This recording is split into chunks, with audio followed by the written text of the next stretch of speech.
അനുദിന വാക്യപഠനം വിത്ത് സാമീഡിയ. ന്യായാധിപന്മാർ 14 അധ്യായം 9 മുതൽ 12 വരെ വാക്യങ്ങൾ. വാക്യം 9. അതാ സിംഹത്തിൻ്റെ ശരീരത്തിൽ ഒരു തേൻകൂട്.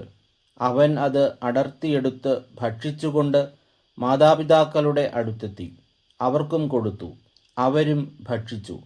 എന്നാൽ ചത്ത സിംഹത്തിൻ്റെ ഉടലിൽ നിന്നാണ് തേൻ എടുത്തതെന്ന് അവൻ അവരോട് പറഞ്ഞില്ല. വാക്യം 10. അവൻ്റെ പിതാവ് യുവതിയുടെ വീട്ടിലേക്ക് പോയി. സാംസൺ അവിടെ ഒരു വിരുന്ന് നടത്തി. യുവാക്കന്മാർ അങ്ങനെ ചെയ്യുക പതിവായിരുന്നു. വാക്യം 11. അവനെ കണ്ടപ്പോൾ അവിടത്തുകാർ 30 പേരെ അവന് തോഴരായി കൊടുത്തു. വാക്യം 12.